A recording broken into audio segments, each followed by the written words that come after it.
वालेकुम दोस्तों। कल मुहर्रम का चांद हो गया। आज पहली तारीख है मुहर्रम की। हमें सीखना है इस महीने से, सीखना है करबला से, सीखना है इमाम हुसैन से, सीखना है शहीदों से और बीबी ज़ैनब से कि कैसे जुल्म के खिलाफ खड़ा हुआ जाता है। मुहर्रम इस्लामिक कैलेंडर का पहला महीना है। हमने जिन बुजुर्गों से सीखा है वह इसकी मुबारकबाद नहीं देते। ऐसा हज़रत इमाम हुसैन और करबला के शहीदों के गम और उनकी शहादत के सम्मान में किया जाता है। कोई इसके इत्र भी चल सकता है, यह उसकी मर्जी है। करबला ज़बरदस्ती का नाम नहीं बल्कि सहयोग और त्याग का नाम है।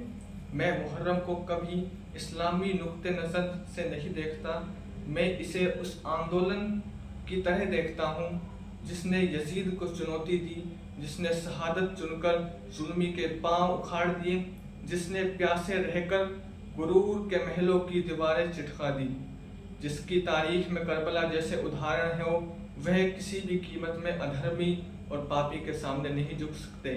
जो झुक जाते हैं उनके दिलों से इमाम हुसैन रुखसत हो जाते हैं। मुहर्रम में करम और उसके बाद बीबी ज़ैनब का करबला से निकलकर शहीदों को घर घर पहुंचाना दुनिया का पहला आंदोलन था। इसे किसी औरत ने लीड किया था। उन्होंने अपनी आंखों देखी जुल्म की सियाह रातों को, तपती दोपहर को और खून से भीगी सुबह की सच्चाई दुनिया के सामने रखी। बच्चों के प्यासे गले से चुभे तीर के दर्द को बतलाया, जो बुजुर्गों का जोश से लड़ते हुए शहीद होना बतलाया। रसूल के चश्मे चिरागों के सर नोज़ों पर चढ़े। जब करबला से जीत की जंग में लाए जा रहे थे तब ही तय हो गया था कि जो आज जीत के घमंड में इतरा रहा था असल में वही हार गया है। यह मुहर्रम ही है जो हमें बतलाता है कि मैदान में लाव लश्कर लेकर जीतने वाला ही नहीं जीतता है, बहुत बार मूल्यों के लिए लड़ने हुए शहीद होने वाला जीतता है। मूल्यों के लिए दी गई शहादत ही असल जीत है। जब किसी का जुल्म तुम्हें डुबाने लग जाए, तुमसे अधर्म करने को कहे तो तुरंत उसके खिलाफ खड़े होना। हर धर्म में ऐसे उदाहरण हैं। जुल्म के खिलाफ एक हो, बिना डरे बिना भय के हर अधर्म का मुकाबला करो, पाप के विरुद्ध खड़े हो। हम मुहर्रम से सीखें कि यह महीना बहुत बड़ा सिलेबस है इंसानी ज़ात को बचाए रखने के लिए।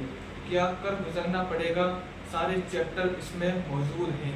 हर एक शहीद को पढ़िए, करबला को पढ़िए और तय कीजिए कि मूल्यों की रक्षा के लिए क्या कुछ छीना जाएगा मगर उफ नहीं करनी है। मुहर्रम और करबला को हमेशा याद रखना है, यह ज़िंदगी का सबक है। यह मुहर्रम की सीख है कि आज अमेरिका, इजराइल ज़लील और ख्वार हुए हैं। वो समझते थे कि जालिम के सामने सब झुक जाएंगे, मगर जिनके दिलों में मुहर्रम का सबक पेबस्त है वे जालिम के सामने खड़े होने के घबराते नहीं। सबक पेबस्त हैं, वे जालिम के सामने खड़े होने से घबराते नहीं। ये बात सारी दुनिया ने देख ली है। मुहर्रम हमारी ज़िंदगी का वही सबक है जो हमेशा सही रास्ते पर रखेगा। मुहर्रम से सीखिए, इसके सबक को जानिए, यह मानिए कि हमारी पहचान है। बहुत